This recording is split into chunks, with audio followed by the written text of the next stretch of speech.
The United Arab Emirates and Bahrain have become the latest Arab states to sign an agreement normalizing relations with Israel in what's viewed as a strategic realignment of countries in the Middle East against Iran. The deal brokered by the United States and signed at the White House in Washington makes the two Arab nations the third and fourth to normalize relations with Israel after Egypt and Jordan in 1979 and 1994 respectively.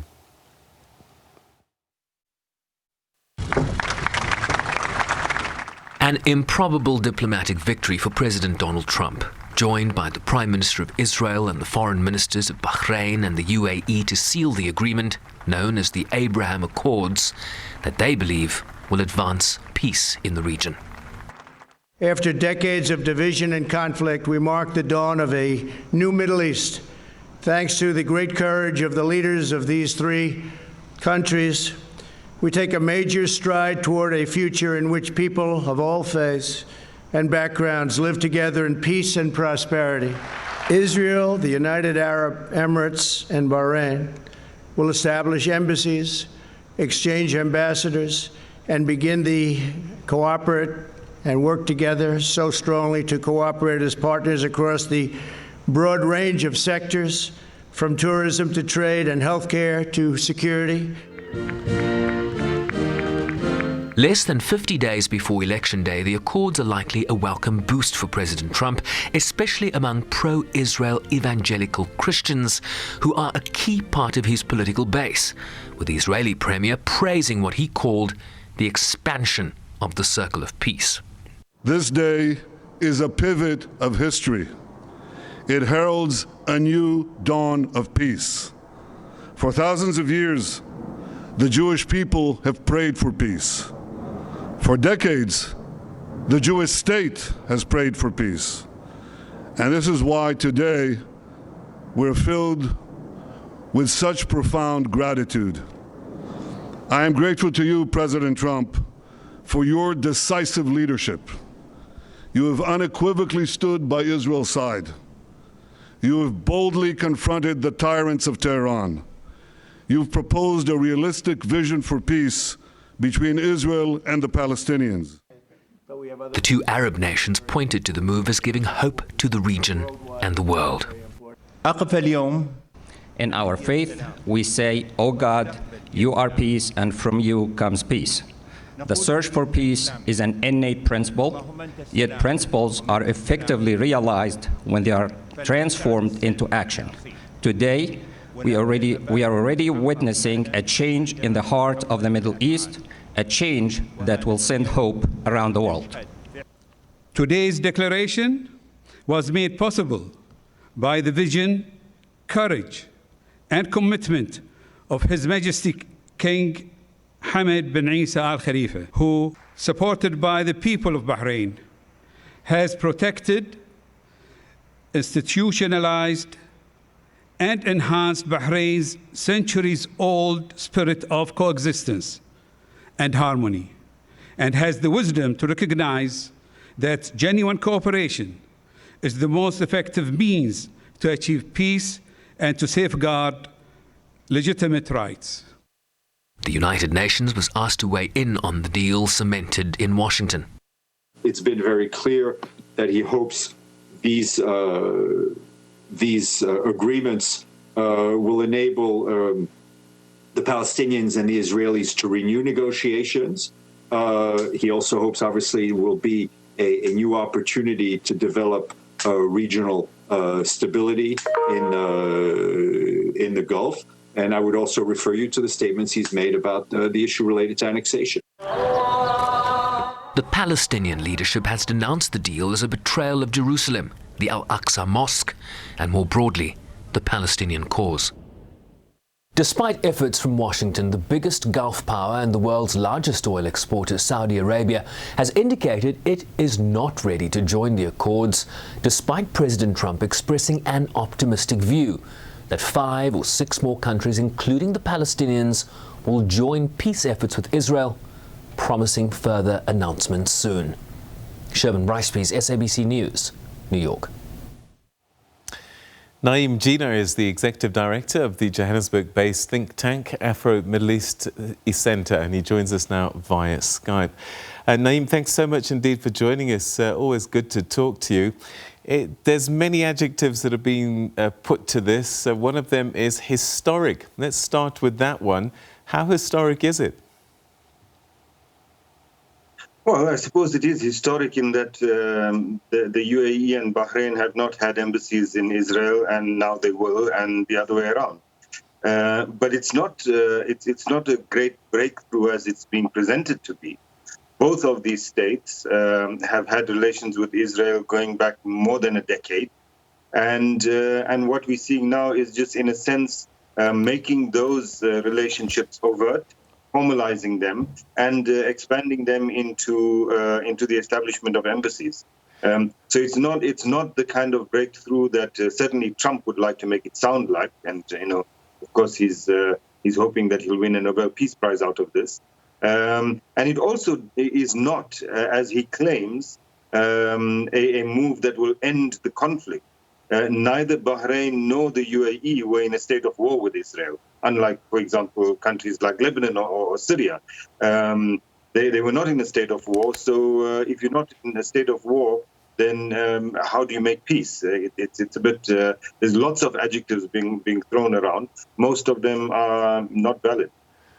All right, so the other description that's being thrown out there as well is they're saying it's a strategic realignment of the Middle East against Iran.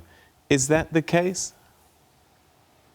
I think that Donald Trump would like to hope that that is the case, but it isn't really. Look, the UAE, for all its anti-Iranian rhetoric, Dubai serves as one of the bases where Iranian businesses operate from. Because of the sanctions, of course, it's difficult for them to operate from Iran. And so many of them, thousands of them literally, operate from Dubai. The trade between the UAE and Iran is ongoing. Certainly, the Bahrainis have an agenda against Iran, and the United States and Israel do, of course. So this is not as much a kind of anti-Israeli, anti-Iranian front as they would like to make it sound. It's really much more about both of these states and their own interests vis-a-vis the United States and vis-a-vis Israel, and about Israel's wanting to build a coalition that will isolate, on the one hand, its enemies like Iran, and on the other, the Palestinians. But in the broader context, besides just Bahrain and the UAE, if we include, for example, Saudi Arabia into the mix, then we see that in the medium term, what is emerging from this is an attempt at creating an alliance that would be anti-Iran and anti-Turkey.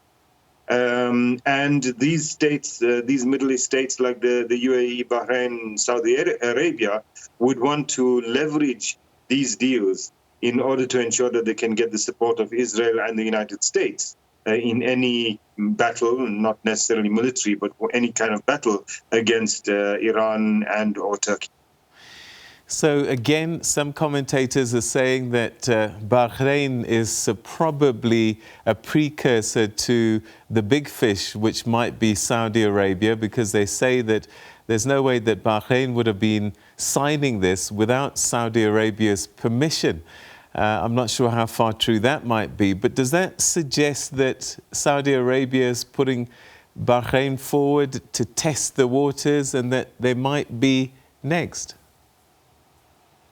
Yes and no. Yes, because Bahrain is often used by Saudi Arabia as a kind of test balloon. Send it up, let's see what kind of responses we get, and then we decide how to respond. In many ways, Bahrain is a kind of proxy of Saudi Arabia. So that part is absolutely correct. But the idea that Saudi Arabia will be following soon in terms of a step, because the relations, again, do exist with Israel, but that they will follow soon in terms of establishing diplomatic relations, I think that we need to be a bit careful of. There is a bit of a split in the upper echelons of the royal family. So Mohammed bin Salman, the crown prince, would very much like to follow Bahrain and go to Washington and sign such a deal with Israel, and he thinks it would be great for him and his reputation, but also he thinks it'll be great for his relationship with the United States. His father, however, who is the king, but has dementia and has left the running of the country to the crown prince. The king himself, however, has made it clear that, well, at least I suppose for as long as he's alive and king, that this is not going to happen, that there will be no normalization with Israel until there is a Palestinian state. Now, I say until he's alive because he's very old and he could die soon. But also while he's alive and he's still king, because his son is maneuvering to try and get his father to appoint him king while the father is still alive.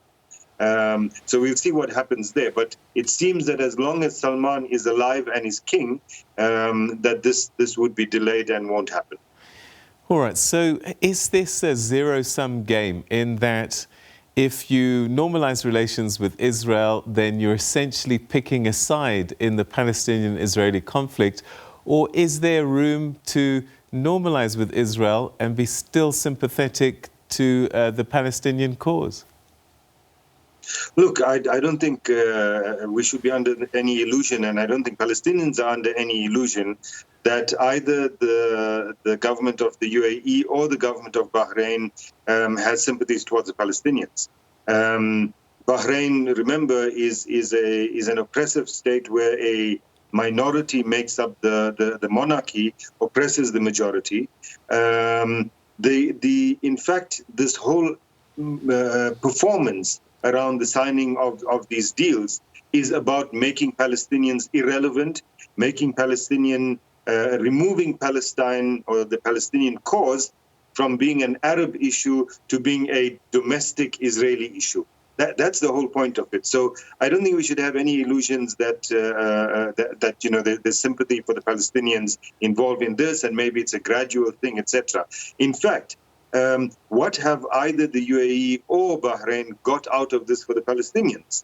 The UAE pretended like Netanyahu had agreed that the annexation will stop because of the deal being signed. Netanyahu within hours made it clear that wasn't the case, that the annexation of Palestinian territory was only being delayed, and for his own reasons, not because of the UAE.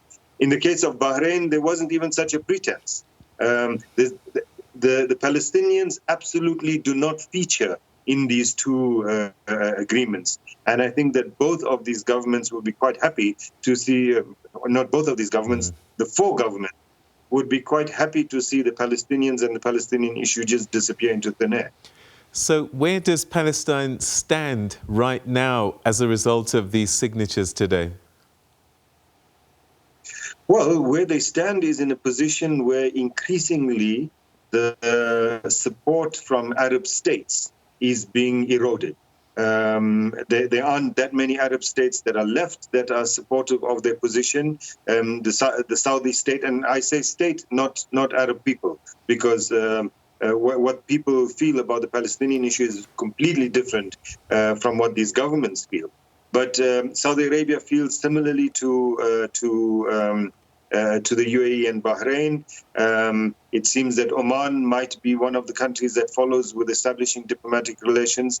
And I think that for Palestinians, this is the time that they have to take a long and hard look at the position that they have held for the past 7 decades, which is that their liberation will come from the Arab world. I don't think that that's going to happen. Once again, we're seeing that the Arab world is, in a sense, selling out the Palestinians and their cause. And so Palestinians are in a very difficult position, and unless they realign their struggle in a way that that makes it an international struggle more than an Arab struggle, I think they're going to continue to face this. I think that there's great creative and imaginative thinking that needs to be done by Palestinians, and perhaps included in that should be a consideration about whether the Oslo Accords that they signed which Israel has never abided by, whether those should persist, whether the Palestinian Authority should in fact exist, or whether it should be dissolved and allow Israel as an occupying power to fulfill its responsibilities in terms of international law. I think these are all the kinds of questions that Palestinians need to ask, and these two agreements signed today should be that kind of a wake-up call to make that discussion more urgent for Palestinians. There was a suggestion that Netanyahu's plans to annex parts of occupied West Bank would be put on hold to make sure that this deal happens. Well, they're signed now, and as you say, there's not much sympathy from UAE, Bahrain for the Palestinian cause. Does that mean that these annexation plans could resurface in the near future?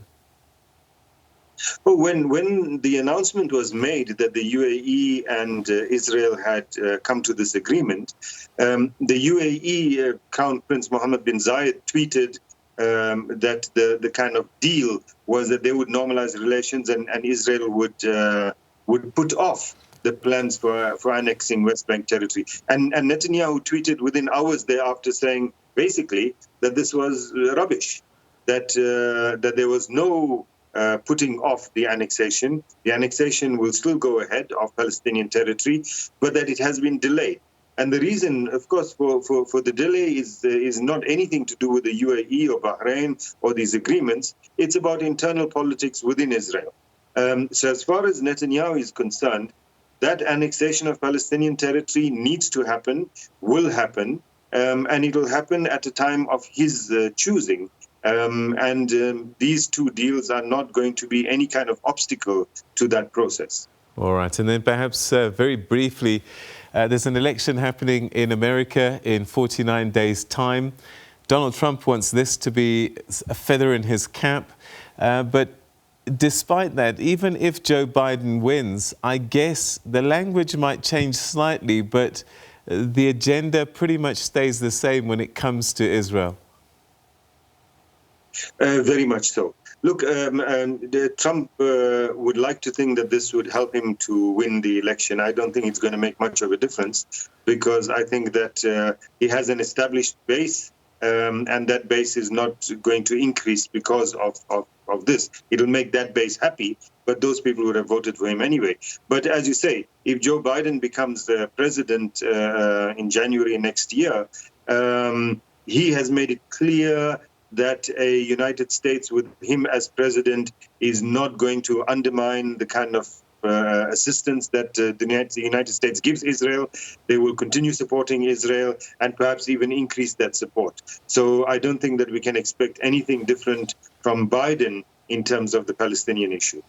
All right. Naeem, Jeenah, we'll leave it there. Thank you very, very much indeed for your very powerful and useful insights. Thank you so much for your time.